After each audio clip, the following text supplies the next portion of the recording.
Welcome back to season 2 of Teen vs 20. I'm April in my teens. I'm Oakleigh, I'm in my 20s, and you can follow us on all social media platforms. We are at Teen vs 20 podcast on Instagram, at Oakleigh Maple on TikTok, and of course we're on YouTube and Spotify, so follow, subscribe and turn your notifications on. We are dancers, actresses, singers, creatives, and we love sharing our life with you on social media. We might as well shout out a couple of our own businesses. We've got Oakleigh Elizabeth School of Dance, which is on where our based studio.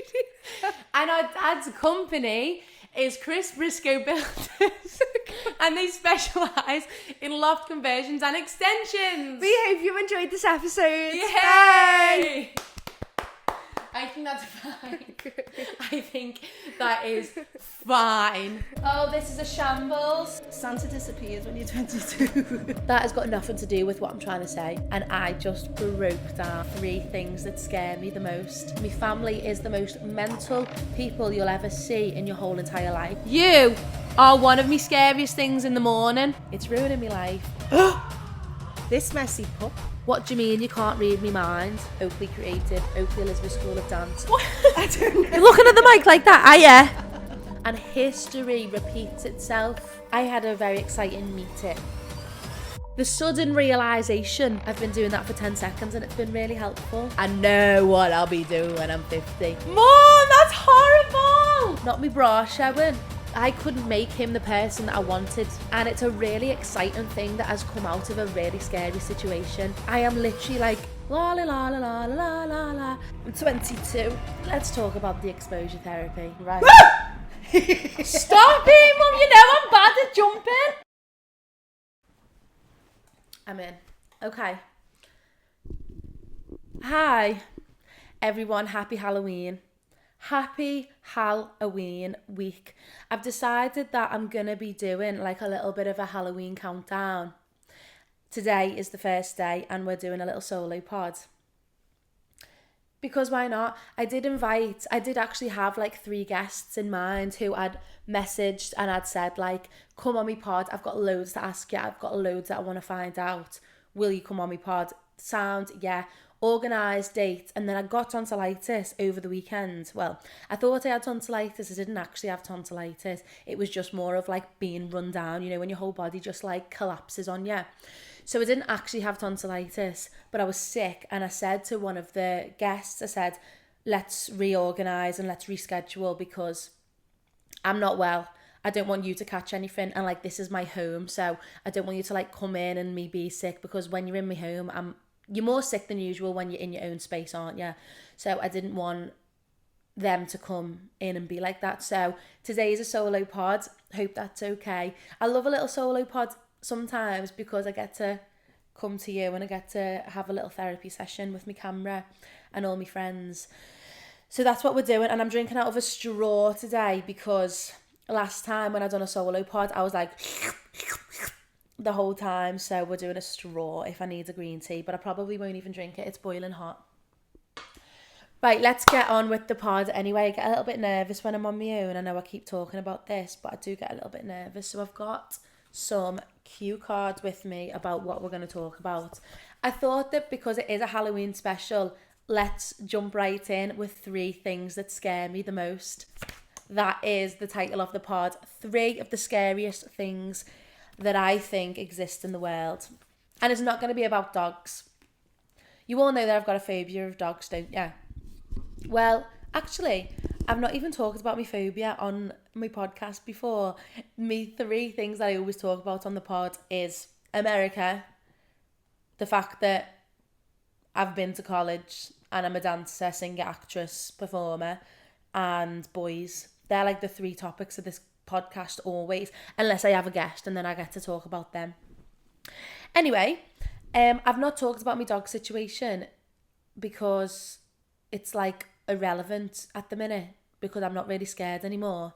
I feel like after my therapy sessions, I was actually really, really fine, and I've started to really become a normal person in the world who isn't scared of little 4-legged things. And I do actually want to thank my therapist. I literally done about 3 sessions with her before I went to America. And they really helped, and it wasn't even that much. Like, I'd done exposure therapy, but I didn't even get to like the hard bit. I got to like 3 sessions. So yeah, should we talk about let's talk about the exposure therapy. We might as well kick off my scariest things with talking about my phobia. The exposure therapy was, I had a phone call with her, and it was in college. So I took like a little half an hour break one Thursday from college, and she gets on the phone. I'm like, hi. She's like, hi, I'm Abby. I was like, hi, Gorge. I'm scared of dogs. It's ruining my life. It's ruining my career. It's ruining my dating life. It's just ruining me as a person. She's like, okay. She asks me what I do about my situations, and I said to her, well, the most part of my life is avoiding any places that have dogs. So I don't go to parks. Well, when I was a kid, I never went to parks. I never really went to birthday parties because I didn't want to feel embarrassed asking them to put the dogs away. I never went to anywhere that was like associated with dogs, and then if I went to a cafe that had dogs in, then I'd probably just would have left. So most of my like growing up till I was about 20, I was just very much like, no, I don't want to go there because there might be a dog. Don't want to go to your house because you might have a dog. Feel too embarrassed to ask if you got a dog. And then if I was dating someone and they were like, oh my God, yeah, I've just bought this new puppy, I'd be like, well, what's the point? Because I can't go round to your house. I can't sit and look at pictures of your dog and think, oh yeah, that looks really, really friendly and looks really nice. So my life was just very much like gone. So anyway, I'm explaining this to her, and she's like, right, your problem is that you're avoiding dogs. You're actually making yourself worse. And I just broke down in tears, crying my eyes out in college. It's like the little, what do you call it? Like the little computer room just broke down in tears, crying my eyes out. And I thought, oh my God, I've been making myself worse for 20 years. I've actually been my own biggest enemy. I've been making it worse.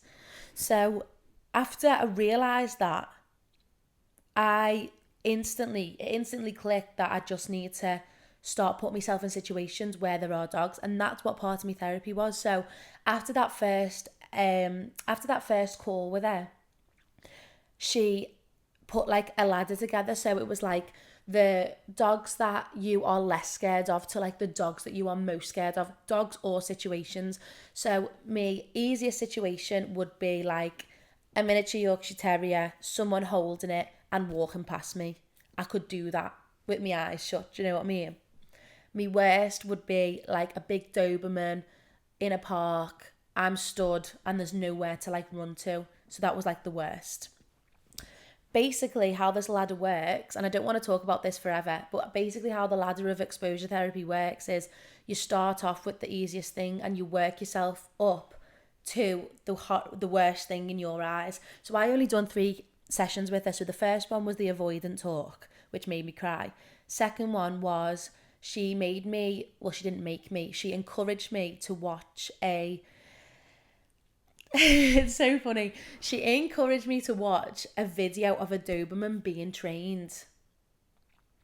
And she told me to watch it and then spend half an hour like on a walk or doing some like mental, natural thing that didn't require a phone, no device, and not another person. So I sat in my college room in Dingle and I'm watching this video of this Doberman getting trained. Now, I must say that as I've grown up, I've gotten less scared of dogs. So that wasn't an issue for me. Whereas like maybe when I was about 11, that would have like petrified me. I done counselling as well when I was 11, but she was a little bit, Mom! Mom, that's horrible! Are you messing? Mum, I could cry. Get here now. Get here. Get here now. Mum! I couldn't resist. Do you know what I was talking about? I can imagine. No, my whole body's all scared. I was just waiting for me moment. And I thought, Can you hear me? right now. No, not properly. I just wanted to do That's it. nasty. I just wanted to do it. That is so nasty. I'm so sorry. See you later. You're horrible. She thinks she's dead funny. She thinks she's hilarious. She literally thinks she's the funniest person ever. And do you know what? She's one of my scariest things. You, Mum, you are one of my scariest things in the morning. This morning. I know, we'll woke up with loads of mess. Do you want to tell them? Oh, you can't ruin it though. I've really got a lot of shopping to do. Where am I looking? Right, so this messy pup. No pun intended. I was talking about my phobia of dogs. Baby girl, right? Was she? Right? So this baby girl, she's messy, okay? Everywhere she goes, she leaves a mass of trash behind her. And then she says, I will come back and clean that up. But then when you get up in the morning and you're ready for the day, well, I don't look like I'm ready for the day. All I'm doing is boring shopping today, food shopping.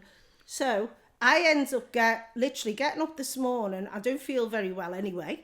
So it gets up this morning. I'm having a massive operation on Wednesday. So it gets up this morning, comes down, 50 cups on the side, including a pancake mix that's all like stuck to the sides. Stuck. Yeah. They probably won't come off in the dishwasher, so we need rinsing first, right? So then I'm thinking, wow, I've got a cough, I've got shopping to do, I've got a doctor's thing to do, I've got me operation on Wednesday, I've got all this going on, and then I wake up to slobber and slobber down the cups, you know, where you drink your tea and the cups are dripping and it sticks. Yeah? So then I've got to face that, including the mess that she made behind on the breakfast bar, where she'd been looking for things for Kane but left them out. Now listen, my day started at 8 o'clock this morning, right? Stop it, Mum, you know I'm bad at jumping. You know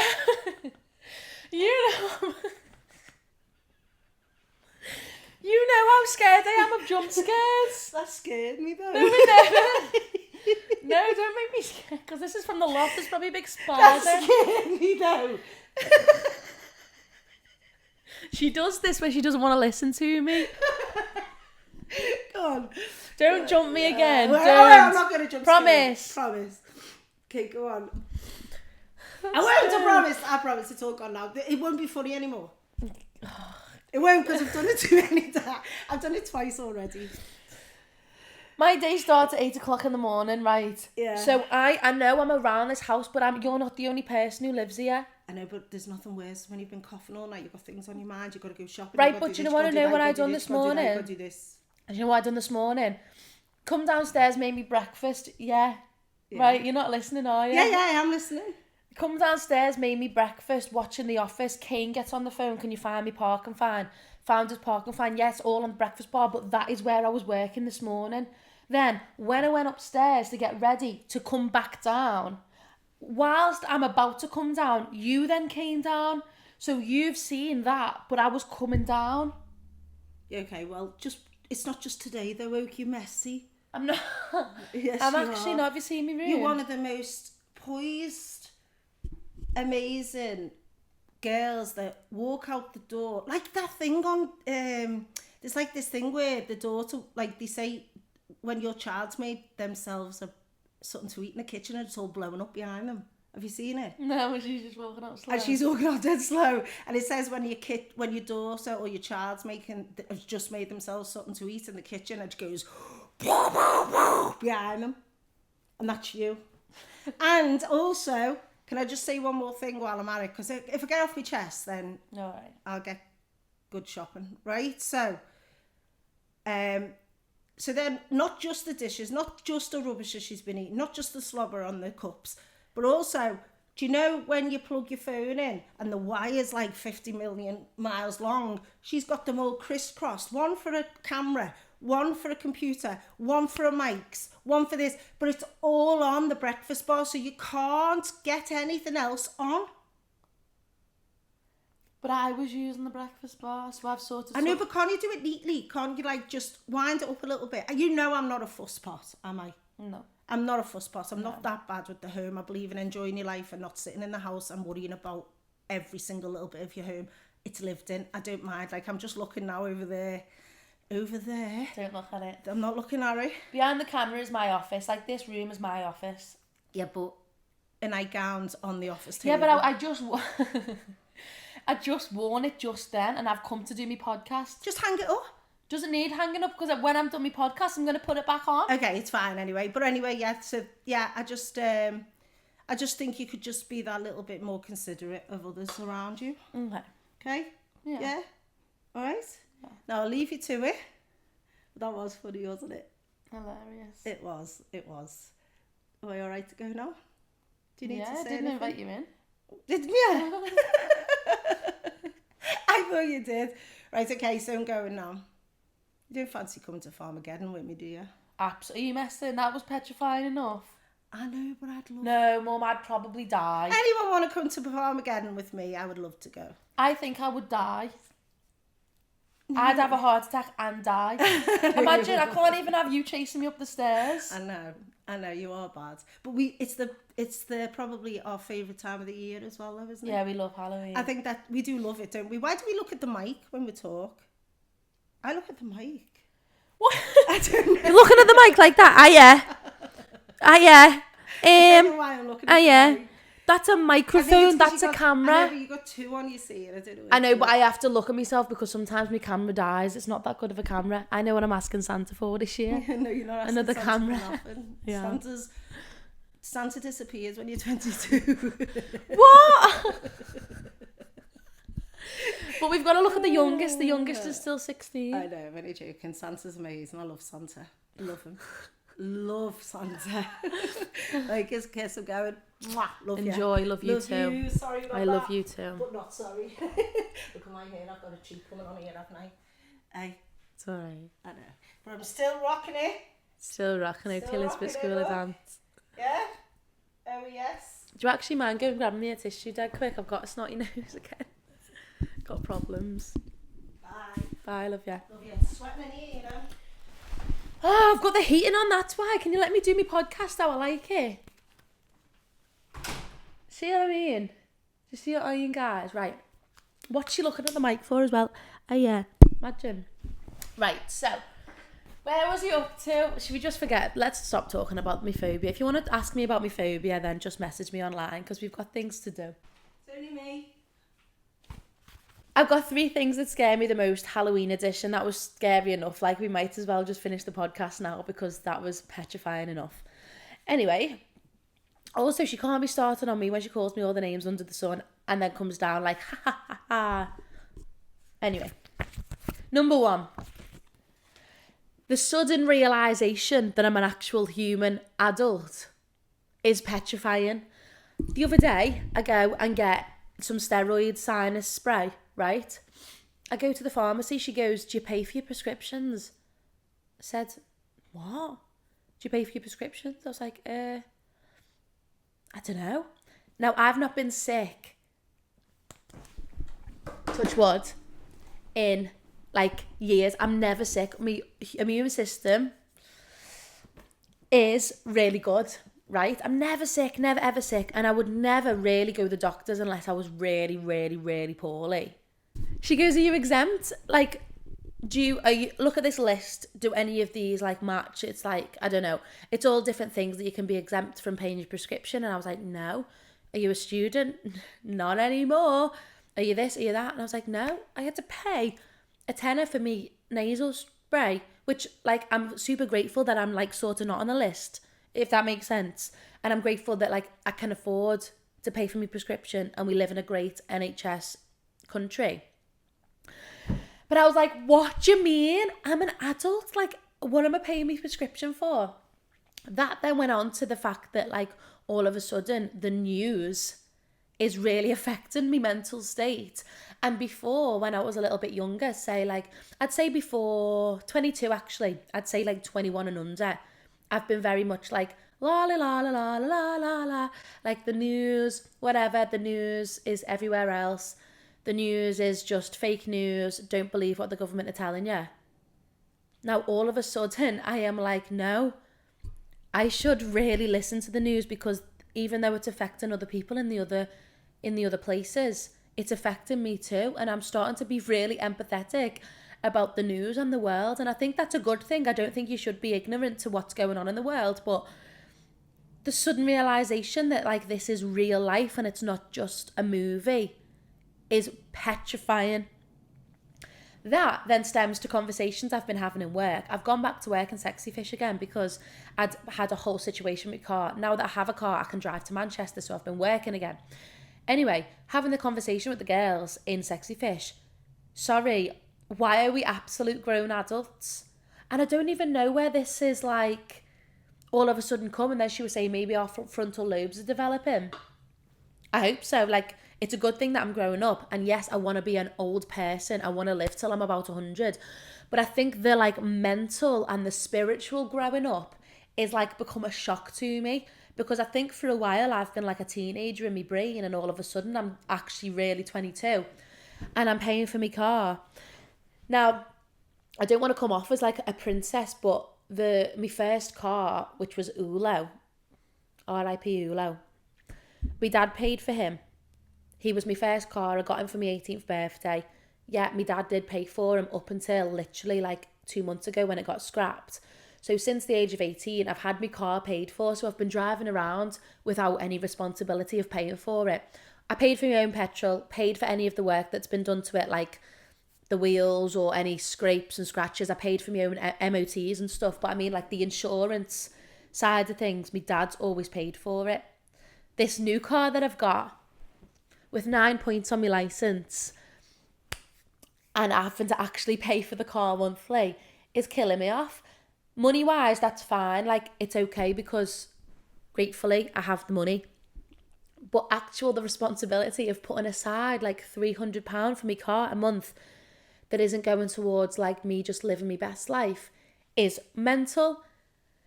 And I'm in two minds, because one part of me is like, oh my God, I can't be putting like £300 away from my car when I could be spending it on this or spending it on that. The other side of me is like, thank God I'm growing up. Like, thank God I'm learning how to live in this world, because who would have taught me? If I would have let my dad pay for all of my things, like he fully would, by the way.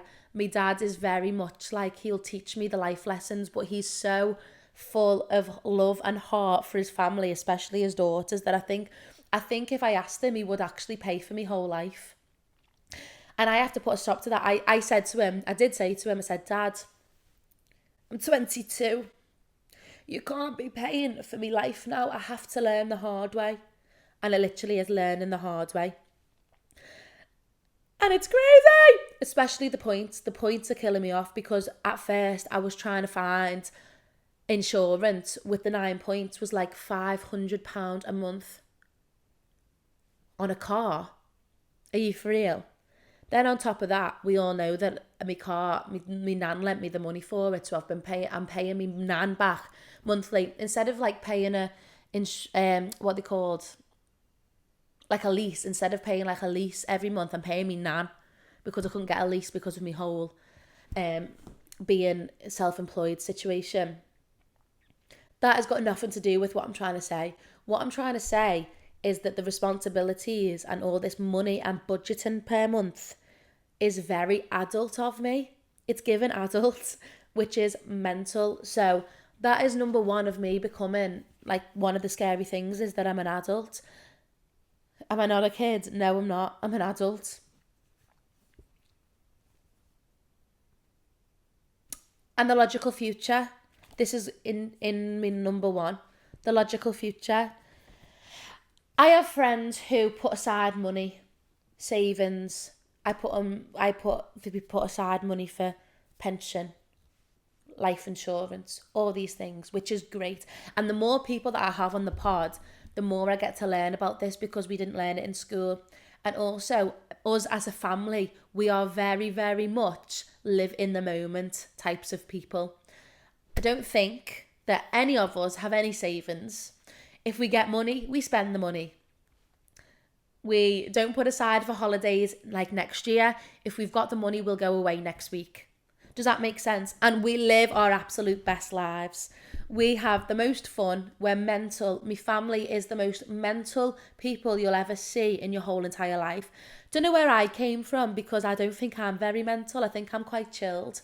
And I'm very like logistical, and I'm thinking no, because I don't want to. When I came back from America, I didn't have any money because I'd spent all my money. I'd spent all my savings. I'd spent all the money that I went away with. I'd spent gifts. Like when it was Christmas, my dad sent me money. When it was my birthday, my dad sent me money, and I spent it. So when I came home, it took me months to actually to get some money in that I could like live with. That's why I'm very grateful that I like live at home. Well, I live at home now, but I was grateful at the time as well that I had somewhere to come home with, because I had no money. I even owed my own business money, right? It only took me till now where I can actually think about saving, because it's took me forever to get to a point where everything's paid off. I've paid myself back, and now I'm at a place where I want to save. So having people to talk about is really important, guys. Like, you don't realise how important other people and other people's experiences are to yourself. Because I think if I lived the way I lived forever, I'd have nothing when I'm like 50. And I want to live that way. I actually want to be responsible with my money and have money when I'm 50. I don't know what I'll be doing when I'm 50. I mean, I know what I'll be doing when I'm 50. But right now, I want to make sure that there's money. So being responsible is a great adult thing, but it's one of my most scariest things. Think about that. Think about where your money's going. It shouldn't be going to the club every week. It should not be going to the club every week. Spend a little, save a lot. At the minute, I save a little and spend a lot. But life is about living. Number 2. My screen addiction is petrifying. I am addicted to the screen. Right now, I've got a live video going on TikTok, because apparently you need to start doing more lives. I've got you, the camera, my audience, but I've got a little flip up where I can see myself. I've got my laptop that is recording the mic. This is giving me full like dopamine. Like, I love it. I love a device.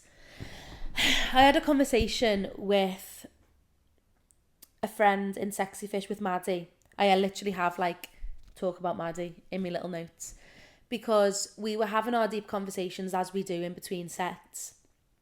And I said, like, I think we were talking about iPad kids. That's what we were doing. We were talking about like bringing your kids up without technology, because all three of us were like, yeah, don't want to bring our kids up with technology, because we go to restaurants and we see kids with actual iPads like at the table, and they're not able to see like the world. I am a full-blown iPad kid. The first thing that I do when I wake up is look at my phone, and I will scroll for ages. And the more I listen to podcasts and the more I'm influenced by self-help people and self-help things, the more I realise that it's not good to do that.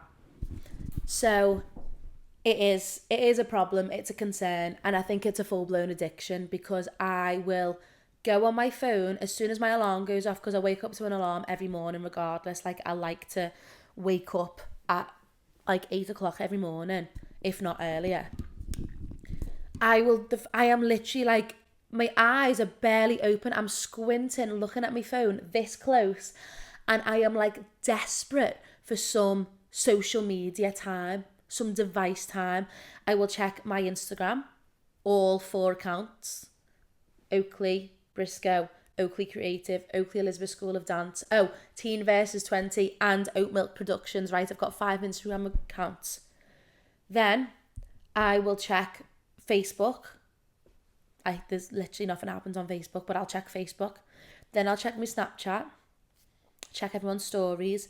Then I'll check my email. Then I'll check my LinkedIn. Then I'll check, what else is there? That's it. And I will, TikTok. Then I will do that repeatedly for like an hour. I am not coming out of the bed until I physically say to myself, right, you've got to get up. And that's a problem.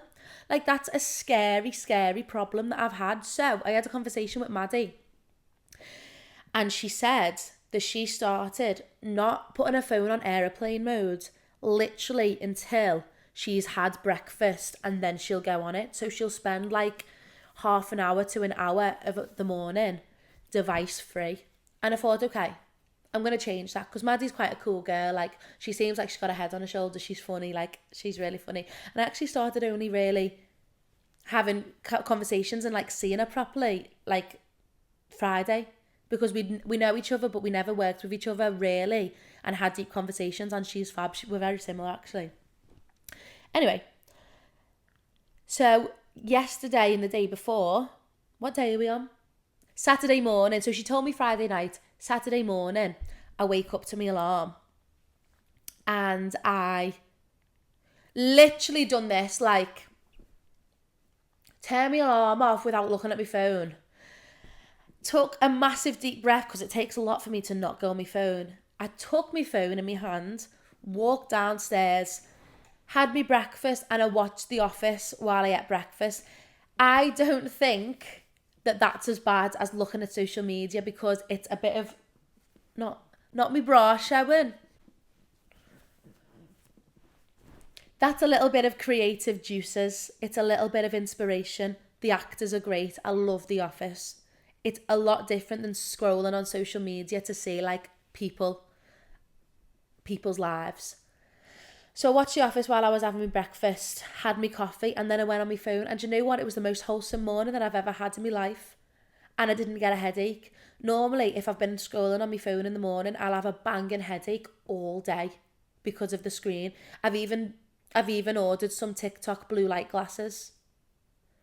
Even if it is a placebo effect, like, I am getting sore eyes from my device. And then I've also been listening to some podcasts where they've been talking about devices, and I've been inspired to do like different things. So there was one where they said the first thing you should do when you wake up in the morning is go outside and look at the sunlight for like 20 minutes. I've been doing that for 10 seconds and it's been really helpful. So my device addiction is petrifying. I can't eat without looking at a device. Anyone else? Like, I cannot eat without looking at a device. I'll have to watch. My 2 favourite things to watch at the minute is The Office, Shane's podcast, Ryland's The Sip. It's got to be like Lizzie Gordon, Ryland, Shane, or The Office. I also get myself in this habit where I'm just watching the same thing over and over again. I've watched The Office 3 times through. Friends, I've watched Friends 15 times all the way through. Why do I do that? Why do I get myself in that routine? That's scary, because I'm not being exposed to new material. As an actor, I should be exposed to what's going on. I should know what's going on BBC. I should know what's going on ITV. I should be knowing what's going on. But yeah, I still get myself in this routine where I'm watching The Office, Shane's podcast, Friends, over and over and over again. And I won't get bored of it. It's the same with my food. I have the same breakfast, lunch and dinner every day, and I will never get bored. Screens are killing me off at the minute, and I do have a bit of a problem.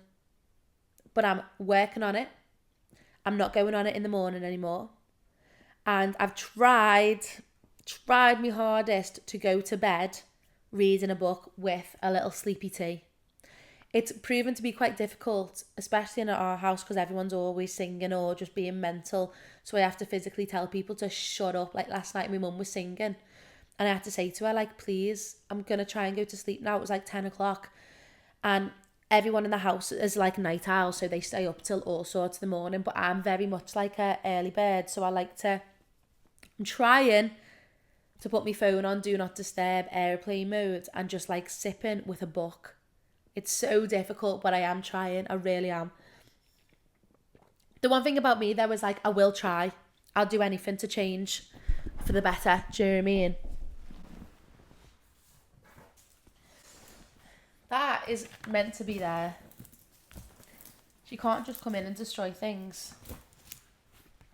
Okay. So, number 3.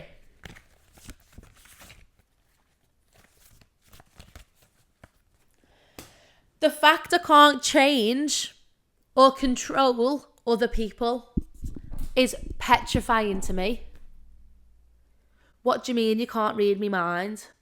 What do you mean that what I thought about you can't hear? Or what I'm picturing in my brain or how I've planned my day isn't going as according to plan because you're not listening to my thoughts? What's that got to do with what's going on? Like my mum will say this. Scary cough. In work, me and my mum work together, right? We've got Oakleigh Elizabeth School of Dance, and that's mine and my mum's. I need that dance school very specific to how I've imagined it or how I've planned it. So we have t-shirts. This is literally how much it goes into it. We've got t-shirts, right? T-shirts, jumpers, like the uniform that is like stacked on the sides of the reception so that when people come in, they can like check it out in both halls. So because we hire a hall, what we have to do is we have to do like a get in and get out situation, like a theatre. We take all our bags, we set the hall up like half an hour before each day and we make it look gorgeous. Now, I'm not as obsessive as like having it very specific every time, but I know that like what I want is what it should be. So my mum the other day, she puts the t-shirts and the hoodies up and I was looking at it thinking, oh my God. And I'm rattling. I'm like rocking backwards and forwards thinking, that is not how it needs to be. So I just went over and fixed it all how it should be. Then she organised the receptions and I'm like, no, these are in the wrong places. I need to put it in these places like that. Everything that like she does, I have to fix. And I know that's a problem because one day I want to be able to have multiple dance schools in multiple areas. And I can't be at 500 places at once, even though I want to be. The fact I can't control someone's actual physical being is petrifying. I think I can get away with it a little bit more with my mum because she knows how I am. And I can sort of like, you have that different relationship with your mum. I'm actually not like that when it comes to Mel because Mel works for us. She works on a Thursday. And Mel's my mate, right? She's a good friend. And I could probably talk to her very similarly, but I don't know. Maybe it's my mum. Maybe I've just cured my own issue. Maybe it's the way my mum does it is how I want to change it. I don't know. But as well, like in the dance school, I want to take the classes because I want the classes to be taught how I want to teach them. Does that make sense? So we were supposed to have a teacher and she ended up not working for us, so I took the classes. And the thought of someone else taking them classes now, I'd be like, are you messing? No, they're my classes, they're my kids. Maybe that is a problem. Maybe that is a little bit of a problem.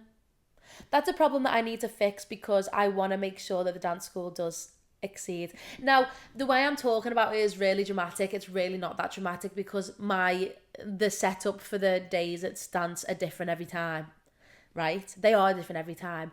But I like to have my business how I want my business. So if you could see my office at the background of this right now, I've got trophies that I've picked out myself because as well, I don't need anyone else's input, no offence. I've got my costumes all lined up. I've got like my organisation and I've got my setup over there. That is just beautiful. If someone tried to come and change my office, I'd be like, see you later, goodbye, we're not mates. I like things how I like things.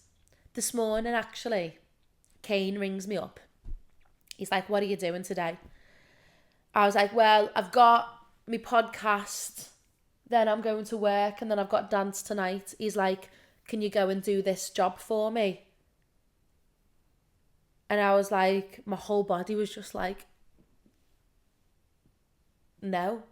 Because I've actually set up my day in my brain, exactly how I want it. And I was like, yeah, I was like, I'll find half an hour for you. But why was I panicking? I was panicking because I've actually set out every hour of my day what I'm going to do. But why am I panicking? Because I've got loads of time that I could have helped him with. My mum's ended up doing it now anyway. Got loads of time that I could help him with, but I was like, no, you're in me control, you're in me day, you're in, what do you mean? Like, no. Another thing that scares me the most is like the fact I can't control people and I can't change the world. Like, yeah, you can help, but you can't as one person change the world. Can you? Like, I couldn't go to every school on the planet and say, stop bullying the girl who sits opposite you. Because they're not going to listen to one person. They listen to a group. They listen when things, and history repeats itself. That is petrifying. Like, bullying is getting worse in schools because of the devices, right?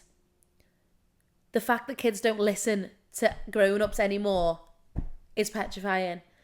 The kids at dance, yeah, they might be poorly, but what I used to do is like, my mum used to just throw me in dance regardless because she's paid for it, because she knows that that's going to better me. The kids are getting away with murder.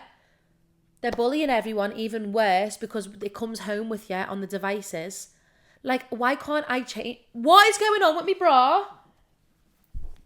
Why can't I change that on my own? Why can't I change that? Like, I want to have the power to be like, stop being nasty. Stop it. Stop being nasty. Stop being horrible. But I don't have that, and that's scary. But I must admit, the one thing that I live by is you can't control them, but what you can control is how you react, is how you deal with situations. So, for example, in work, I can't control my mum's classes or the teachers that I bring in, their classes or the way they teach. But what I can do is advise the way that I want my business running, put down boundaries, set boundaries for the kids. I can understand how reacting is best and beneficial. And living like that is like living with full peace. Like, I'm at peace with the fact that you can't control someone. Even though it's petrifying, I think I'm at peace. Because as well, on dates, you can't control whether they fancy you.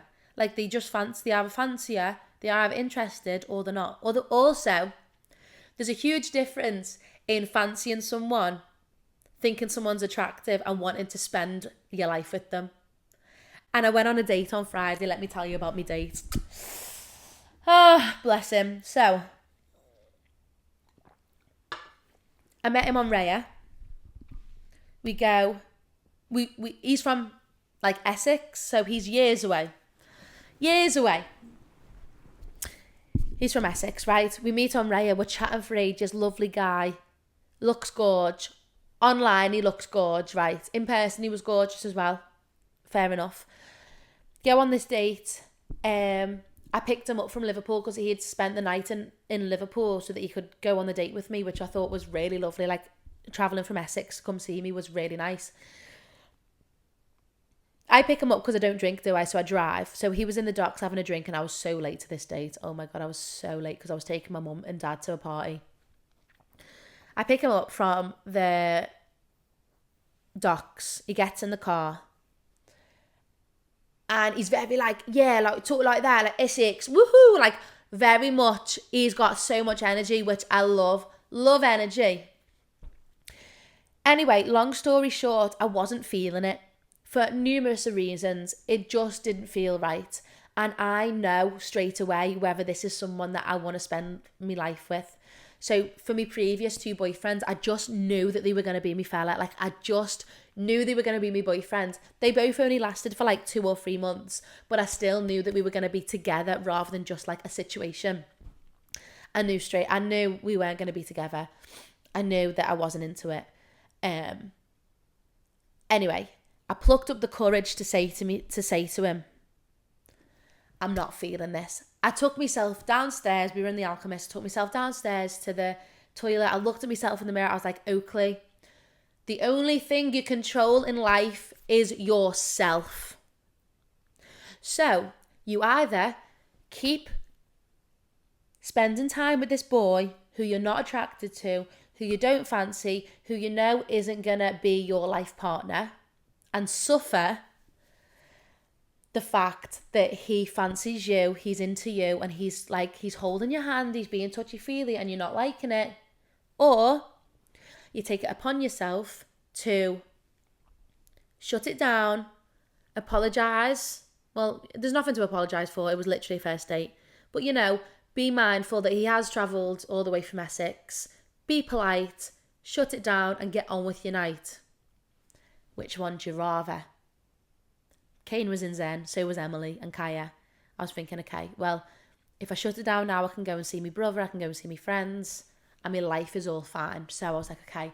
And I hate this because I'm a bit of a people pleaser. Like, I'm not in the sense that, like, I wouldn't let anyone walk all over me, and I actually do what I want to do in this world. Like, I'm quite stubborn in that sense. But at the same time, I hate hurting people's feelings, and I don't want to be nasty. So I was, like, in 2 minds. I said, listen, I just don't think we go. This just doesn't feel right. His face dropped.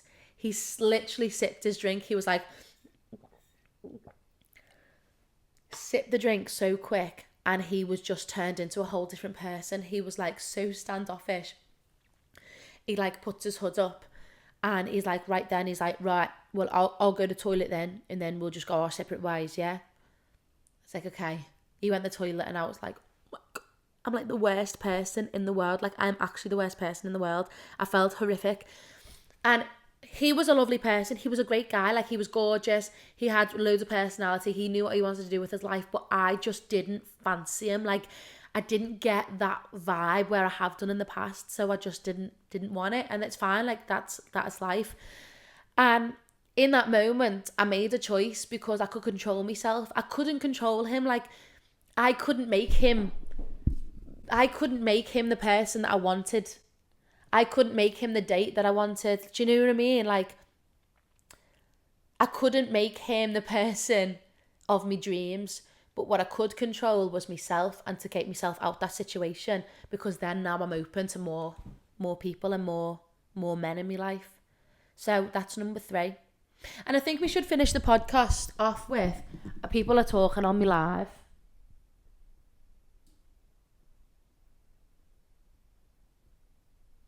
I can't see what they're saying on my live, but I hope it's good stuff and I'm not a nasty person. But I think we should finish off the live with something scary that happened to me that ended up being a really positive thing in my life that I'm really excited about, that I don't want to say too much about.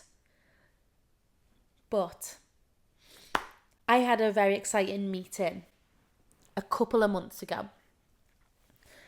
And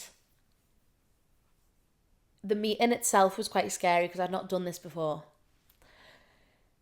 I had a good time, went home, and the meeting, for whatever it was like axed. It was like, sorry, we don't want you. For reasons that I just don't want to get into right now. I'll talk about it in my next pod. I'll talk about it next week when it's all finalised. Anyway, they said, but come back whenever this has been resolved. Okay, so I thought, I want it that bad, I'm going to do it. So a couple months went by, and I went back, which is scary because You know, after you've been declined or after you've been rejected, it's very hard to then go back to that same place and face them with like no ego. So I faced them, went back to the meeting. When I walked in, there was a little puppy. A little puppy, gorgeous little puppy, gorge, right? I had plucked the courage up to go back and face them. It was on this day, I was going to smash it, I was ready for it. And the first thing I see when I walk in is a little dog. All the anxiety rushes through my body. It's this whole awkward conversation of like, oh no, it's okay. And I'm like, oh, but I'm shaking. I'm thinking, oh no, it's fine. And I'm like, oh, everything's fine. Being a massive people pleaser. And they're like, well, do you want to come back on Friday? The dog won't be here. And I was like, yeah, okay, whatever. Anyway, as soon as I came outside, I just cried my eyes out because everything that I'd ever wanted was in that room. And I felt like I had put a massive hold on my career because of my stupid phobia. I hated myself. Like, I actually just wanted to get rid of my life right there and then. So that happened. Then as I'm crying my eyes out, they phone me back up and they're like, listen, we've got someone to put the dog away. Come back. We want to see you. So after I've just bawled my eyes out, crying, face red raw, my nose was huge, my lips were huge, my eyes were tiny, puffy. I was like, yeah, okay, I'll turn around and I'll come back.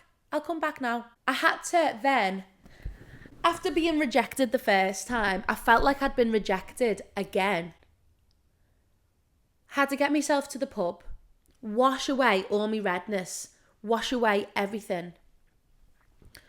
To then pretend like I haven't just been crying my eyes out. To then go into the meeting, fresh-faced, vulnerable, like, well, not vulnerable, more like hard-faced. Yeah, everything's fine, not a problem, let's go. Anyway, after all of that scary, petrifying, like vulnerable situations, I actually got accepted and I'm made up about it. Like, I'm actually made up. And it's a really exciting thing that has come out of a really scary situation. And I had to, after being rejected like 5 times and being put into these scary situations where I felt like the universe just didn't want me to do it, I got it. Like, I actually got it. It was a yes. And it just shows that sometimes you have to be vulnerable and you have to put your ego aside to get somewhere exciting. So I'm really happy with what's happened and I can't wait for like the future with whatever this is, and I'll reveal it all soon. It's a big thing and I'm really excited about it, and I'm really proud of myself for putting myself through a situation and coming out to the sides of it, because in another world I could have gone, no, I'm too upset, I can't believe that this has just happened, and I could have gone home without them ever seeing me again, and I wouldn't have known what would happen. But I had to pick myself up after the first rejection and walk back in. I then had to pick myself up after crying my eyes out to go back in, and I finally got the yes that I wanted. So my advice for teens to finish the podcast off is, this is advice for everyone, is just put your ego aside and keep going and get the thing you want the most. Get it, okay? Put yourself through scary situations, because when you put yourself through uncomfortable, what is it called? When you step outside your comfort zone, good things happen, great things happen, and you would never know otherwise. So if it means that you're a little bit upset, or it means that you're a little bit scared for like an hour of being scared to be years of success, I think that's fine. So on this happy Halloween, I hope you have a really good time, and I will see you next week with a special guest that I want to try and get involved in my Halloween special. Have a good Halloween, and thank you for listening to my podcast. And if you want to know more about my scary situations, then ask away. Lots of love, and I will see you on the next one. Mwah. her. Oh. That was a lot.